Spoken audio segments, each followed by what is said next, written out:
Korean of the Swedish Broadcasting. In the lighter way here, you're now taking the trip of all trips of mankind. Can I ask each one of you, which place would you like to go to for a vacation when you come back to Earth? Well, I think that the situation being what it is now, the place I would most like to go immediately is the Lunar Receiving Laboratory. If I'm able to go there, we will have succeeded. I wondered if each of the three could tell us very briefly how your families have reacted to the fact that you're taking this historic mission.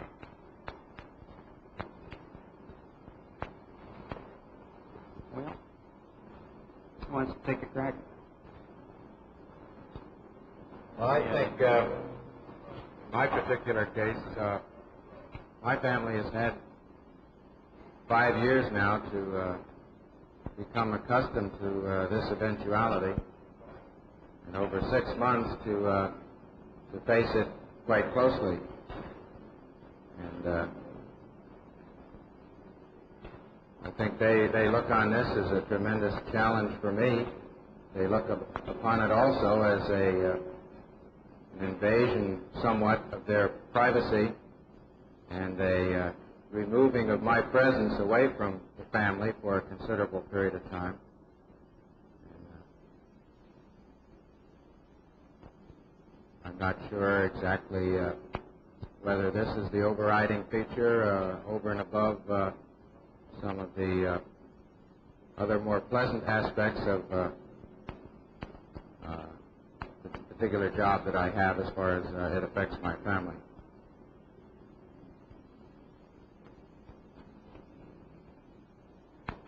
Neil, Marvin Miles, Los Angeles Times. I'd like to know, I understand that you're going to take manual control of the descent. Can you tell us at what point, how low you will take that control, how far you will burn down, and how low you could stage in the board and go to apps if necessary?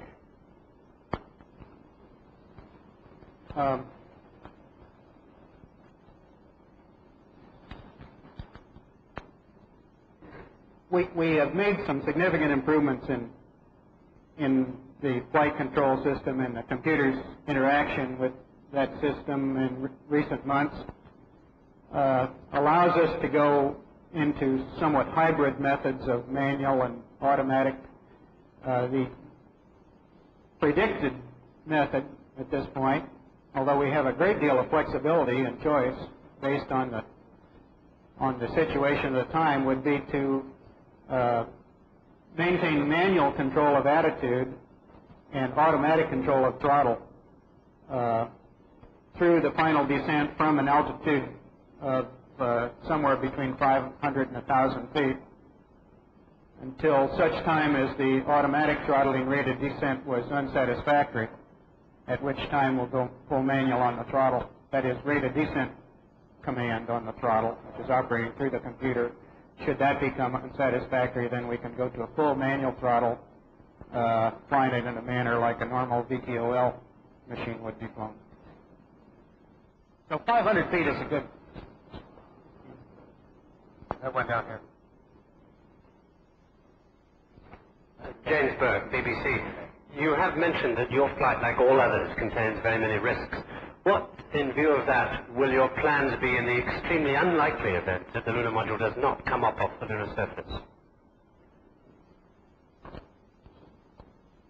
Well, that's an unpleasant thing to think about. We've chosen not to think about that up to the present time.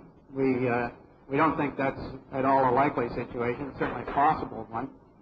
But at the present time, we're left without recourse at that account.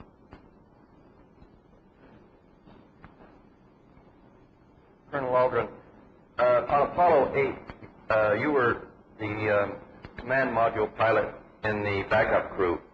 And this one, you're the lunar module pilot. How interchangeable in your preparation for this, or for that matter in the flying of it, are the roles of the crew?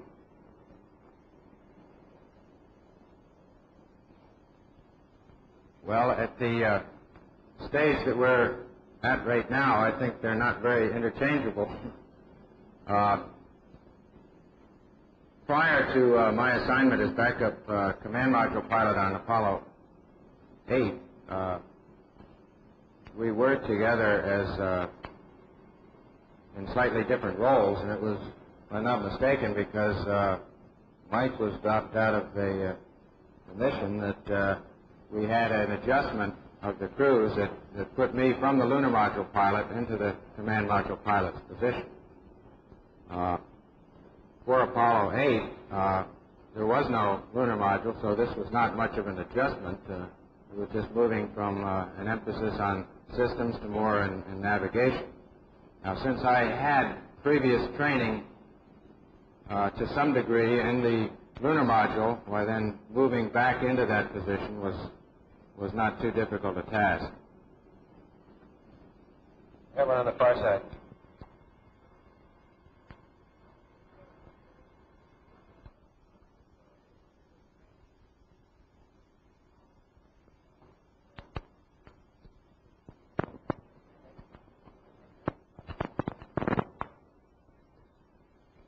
Mr. Armstrong, earlier there was some concern expressed that you were rushed to get in all your training necessary for this flight.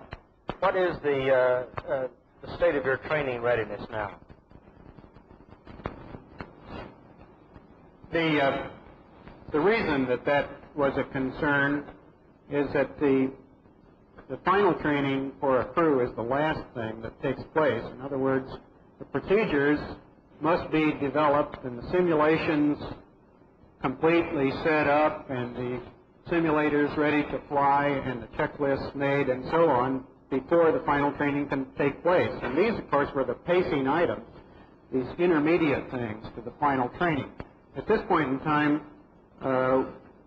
we have a high confidence level that the procedures and checklists, simulations that we are now operating are correct and will fly the mission the way they are now detailed. So, of course, there was a good deal of concern in our own minds and many other people in the organization that all these things for the descent, ascent, surface work would fall into place in time. We do feel at this point that we've been very fortunate in having those things make the schedule along with the hardware, which of course is on the pad now and ready to fly. Shelton. You were speaking a few minutes ago about naming the spacecraft Columbia and so on. Do you have any plans to name the site where you land? That is to say, the immediate area where you land. Will you give it any name or not? As on previous flights, we, in the absence of official names for various locations and landmarks on the lunar surface, have chosen to use some unofficial names for our recognition purposes and for our training purposes. We'll continue to do that. One more over here.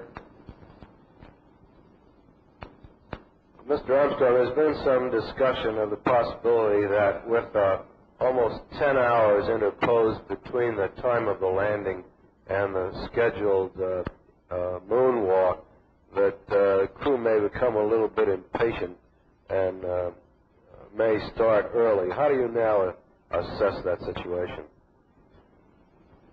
Well, in the past, I guess, on our flights, we've demonstrated a somewhat more than average ability to change our mind and do things late or early or shift things around, maintain as much flexibility as possible. And I suppose that we would like to maintain that possibility now. Before the flight, we like to try to do just the opposite, get things set as firmly as possible in all our procedures and then attempt to stick with them. But should the circumstances at the time indicate that we can better achieve our objectives by using the information that we're gaining at the time we're doing things, then we'd certainly like to reserve that possibility, and I certainly wouldn't like to discount that this time. One right here. Jorge Ruiz Aguilar, Núcleo Radio 1000, México. An item of unusual interest in the nearby area that would warrant inspection at the expense of other of our planned tasks, we would certainly want to retain the freedom to make that inspection, and within our ability to get to the location necessary to do that, why we would certainly like to. I can't at this time say what such an object might be, but if it were an animal, I'm quite sure we would zip over there and take a look. Or maybe we'd go the other way. John Heavily, French TV News. This is a question for Buzz Aldrin. How can you figure out the chances of total success of moon landing and liftoff as far as LAM and all systems in the LAM are concerned?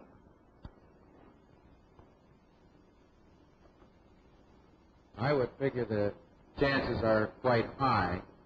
To be more specific, I wouldn't have the first idea to go about really how to calculate these.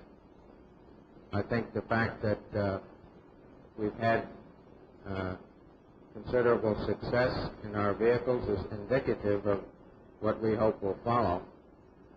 We certainly have the utmost confidence of total success. We have one in the front row here.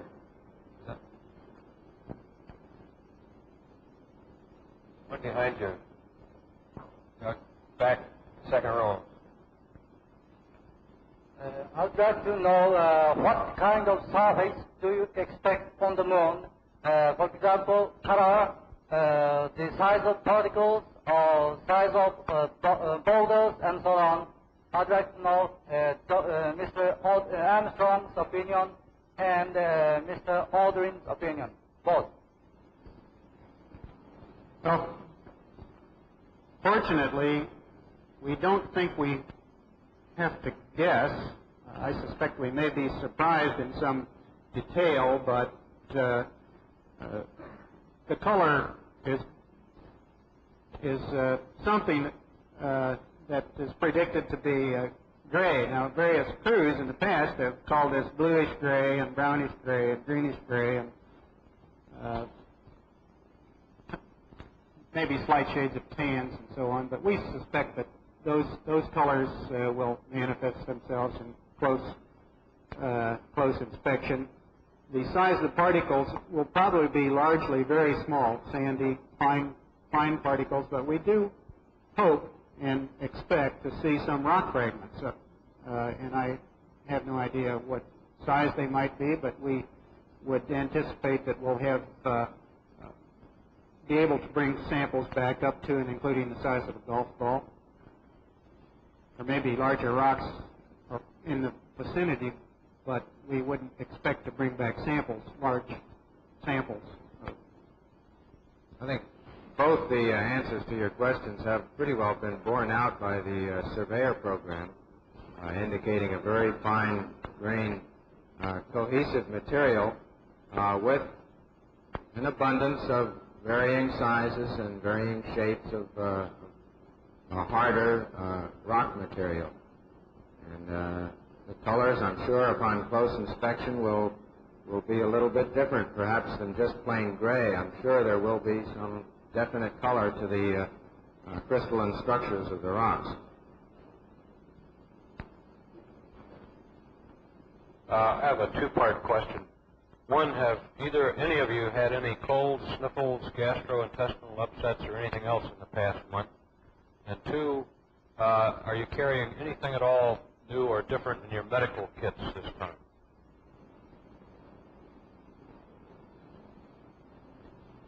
I don't think we've had any illnesses in the crew.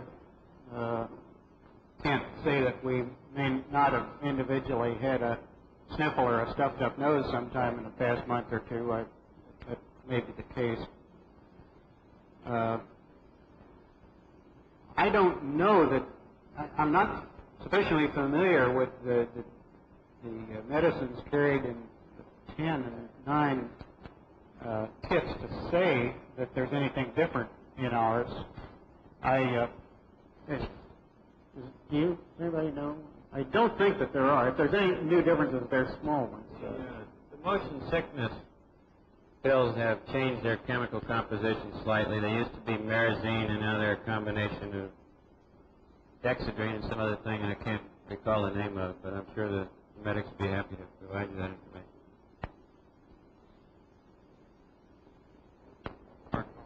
I'd like to ask Neil Armstrong if he agrees with a congressional mandate which specifies that the U.S. flag and only the U.S. flag be implanted on the moon on Apollo 11. Well, I suspect that if we asked all the people in the audience and all of us up here, all of us would give different ideas on what they would like to take to the moon and think should be taken. Everyone within his own experience, and I don't think that there's any question about what our job is. Our job is to fly the spacecraft as best as we can, and we never would suggest that it was our responsibility to suggest what the United States posture on the moon would be, and I think that's probably within that decision has been made where it should be made, namely in the Congress of the country. I wouldn't presume to question it. Ellis Swaite, Beaumont Enterprise. On previous moon flights, astronauts have been pretty busy with such maneuvers as docking and rendezvousing, this sort of thing. I presume as rehearsal for this trip. Am I correct in assuming this time that your flight up will be relatively quiet?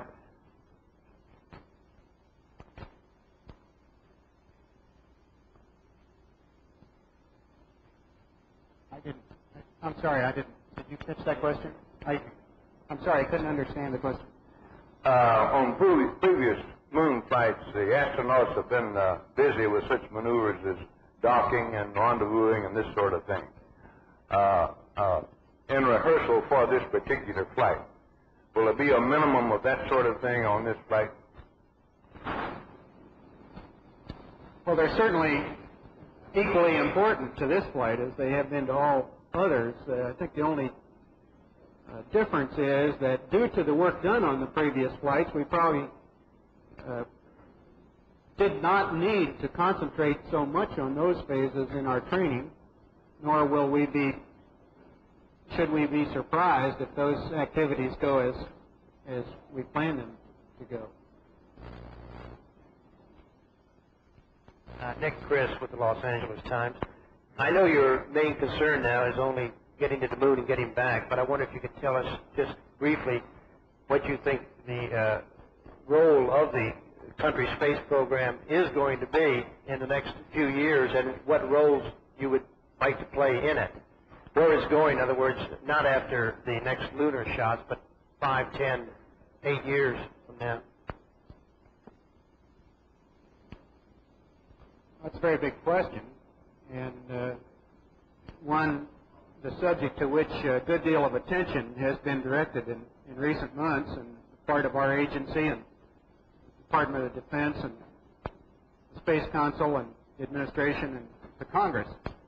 And there's a very active interest by the people of the nation, too, in what direction this effort that has been mounted over the last decade shall be pointed.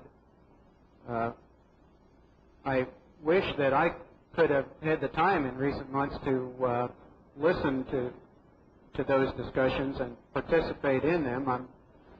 I suspect that many of you are much more up to date than we are in terms of those kinds of programs. I certainly think that the direction that we will go is beginning to gel. I see evidences at our level that people are beginning to home in on things that look practical,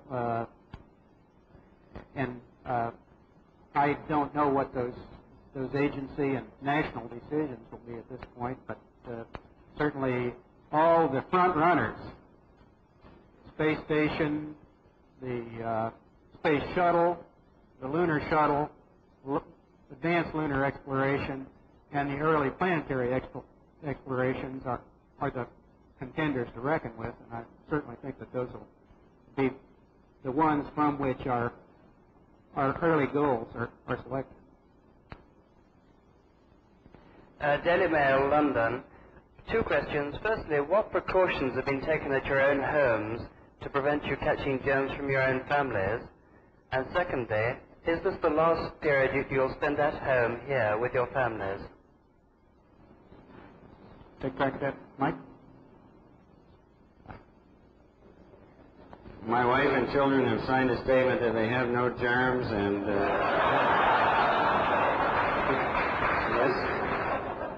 yes, this will be the last weekend that we'll be home with our family. So seriously, there are no special precautions being taken. I suppose if one of the kids came down with measles or some childhood disease which we had not had previously, then we would take measures to separate ourselves from them. However, in the absence of some overt evidence that they're ill, we are taking no precautions. I have 2 questions. What do you anticipate will be the most difficult task that you have to perform during your walk on the moon? And second, what do you plan to do in your spare time when you're back in the LRL, when you're cooped up all this time, in between debriefings and business? With regard to the first question,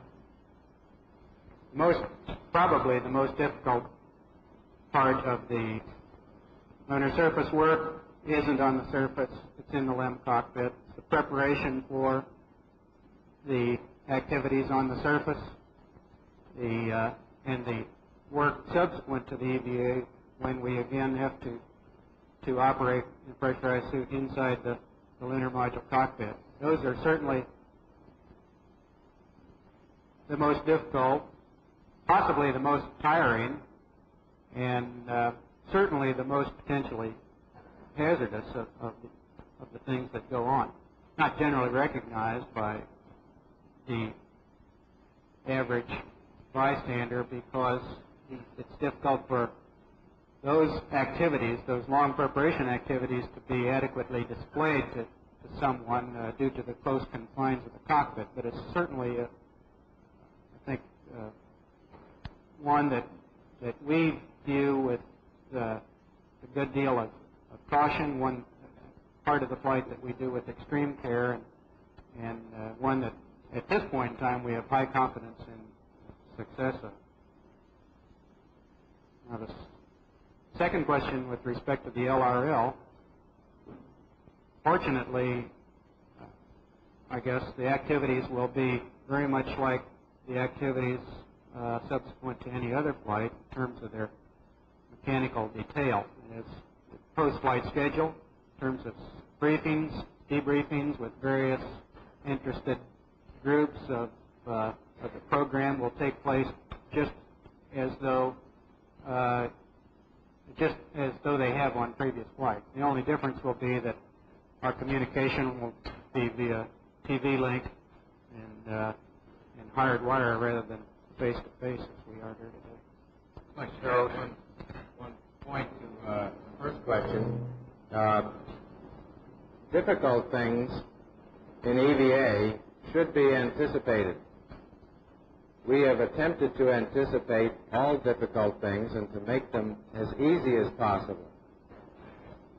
I think the most critical portion of the EVA will be our ability to anticipate and to interpret things that appear not to be as we expected them to be. Because if we don't interpret them correctly, then they will become difficult. Mr. Armstrong, at the time you step down on the moon, what will be your overriding consideration and what will be your main concern?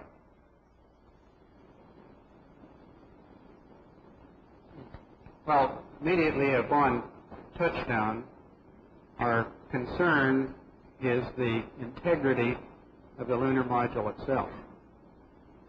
And probably wise to point out that immediately after touchdown, and as a matter of fact, for the first 2 hours after touchdown, we have a very busy time